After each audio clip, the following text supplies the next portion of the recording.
Falando da criança tipo 1 do Eneagrama, desde cedo ela é uma criança mais séria. É aquela criança que quando você fala, né, enquanto professor ou pai, vamos arrumar a bagunça, é a primeira que vai e começa a organizar as coisas. É, ela tem muito essa coisa da responsabilidade. Como é que a gente tem que lidar com essa criança tipo 1, né? Ajudando ela, muitas vezes, a acessar aquela flecha 7 dela, a acessar a leveza, porque ela o tempo todo vai estar sendo puxada para esse lugar de rigidez, de o que eu tenho o que eu tenho que fazer.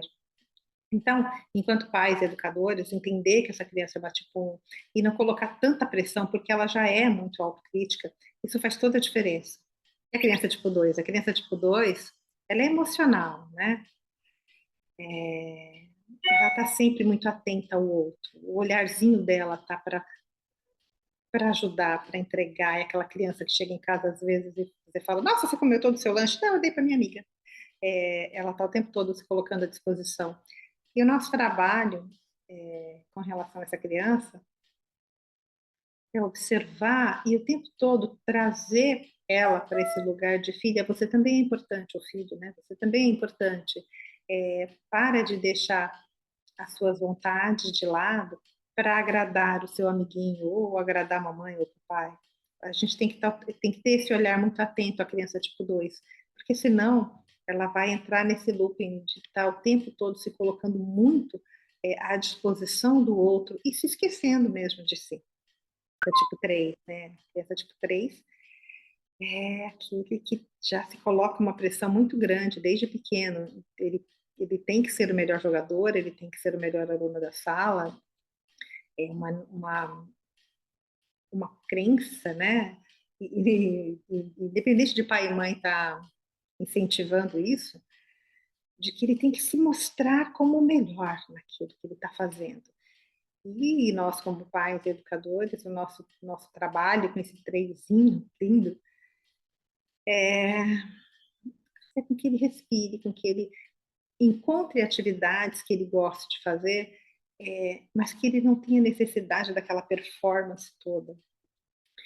Crianças tipo 3 que tem, por exemplo, pais tipo 3 ou tipo 8, às vezes os pais não percebem o tamanho da pressão que você está colocando em cima dele, porque ele já veio, né, com esse programa de eu tenho que ir lá, eu tenho que fazer, eu tenho que ser o melhor. E se você ainda incentiva mais isso, ele vai se transformar num adolescente, num adulto extremamente competitivo. A criança tipo 4. A criança tipo 4, ela é a mais sensível, a mais dramática. Ela é uma esponja.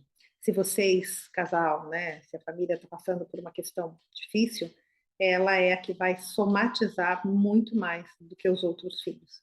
Ela tem uma extrema sensibilidade para perceber os ambientes. Ela é uma criança que, assim, se você a matricular numa escola com muita cobrança, ou que tenha muitos desafios o tempo todo, ela vai chegar em casa sugada, ela vai chegar em casa muito mal. É uma criança que precisa desenvolver, precisa ter arte, coisas artesanais, artísticas na vida dela, no dia a dia dela. Porque ela não aguenta ambientes muito caóticos, ela absorve aquilo tudo. E aí, assim, aquela oscilação de humor característica de todo tipo 4 fica insuportável, assim, para ela. Então, assim, essa criança tipo 4, ela tem que ser ajudada a extravasar essa extrema sensibilidade dela, principalmente através de atividades artísticas, e também levá-la por pouco para o físico. Criança tipo 5. É uma criança, é aquela criança que gosta de ficar sozinha, que geralmente são mais intelectualizadas, ela vai preferir um bom livro a jogar futebol. E para alguns pais isso é inadmissível. Como assim você não quer ir para a rua brincar? Como você não quer participar de tal atividade? Vai ter sempre uma tendência a estar mais isolada, a estar mais quieta. E é importante que os pais entendam isso e respeitem esse espaço. Por exemplo, uma criança 5 com pais muito sociais, dominantes, assim, fica muito estressada, porque esses pais querem que ela, e por bem, né? A gente tenta fazer tudo para o bem dos nossos filhos, mas tenta tirar essa criança o tempo todo desse isolamento e coloca ela num monte de atividades. E isso suga, acaba com ela não tem energia. Isso não quer dizer que a gente deva deixar só que ela faça esportes individuais, que ela vai acabar sempre buscando isso. A gente deve, né, o tempo todo propiciar para ela que ela tenha amigos, que ela participe de atividades em grupo, mas quando você perceber que está demais, recua. E entenda que ela precisa, mais do que gostar, ela precisa desses momentos sozinha com ela. Ela vai ser sempre uma criança mais introspectiva, mais intelectualizada, tipo 5. Criança tipo 6, né, do Enneagrama, ela vai lidar desde muito pequenininha com ansiedade, porque ela está sempre é, muito ansiosa com o que está por vir. É uma criança que quando vai ter alguma mudança de rotina, sei lá, o pai vai viajar, a mãe vai viajar, ela precisa ser preparada. Ela não gosta de surpresas. Isso estaca nela gatilhos de insegurança. É uma criança, por exemplo, que quando vai ter uma apresentação na escola, ela vai sofrer semanas antes. Então, principalmente nos primeiros anos, é importante você mostrar para ela que assim, que você está ali do lado dela. Ela precisa se sentir protegida, ela precisa se sentir segurança. Então, principalmente no começo, nos primeiros anos, olhar no olhinho dela e falar assim: vai, você consegue, eu confio em você. Ela precisa o tempo todo desta validação, dessa sua força, dessa sua confiança nela, para que ela vá crescendo cada vez se sentindo mais confiante em si mesma. Criança tipo 7 é criança tipo 7, aquela que adora explorar, adora o novo, está sempre sorrindo e, e sempre, desde muito pequenininha, fugindo das questões difíceis e tristes. E o nosso trabalho, enquanto pais e educadores, é fazer com que ela se conecte mais com essas emoções, porque ela vai ter uma tendência desde muito pequena a fugir através de uma brincadeira, através de uma piada, das situações difíceis. Ela vai também ter uma tendência muito forte a querer fazer muitas atividades e não terminar nenhuma. E é importante, principalmente para os pais, mostrar para essa criança o seguinte: olha, tudo bem você explorar, tudo bem você experimentar uma série de atividades, mas esta e esta, por exemplo, você tem que terminar. Não ser muito rígido com essa criança 7, né? Porque ela tem isso nela, ela começa com muita empolgação em determinadas atividades e depois, no meio do caminho, aquilo fica chato e ela não quer mais terminar. E tudo bem, mas algumas, por exemplo, tem que fazer inglês? Tem que fazer inglês, é chato? Mas você vai ter que fazer.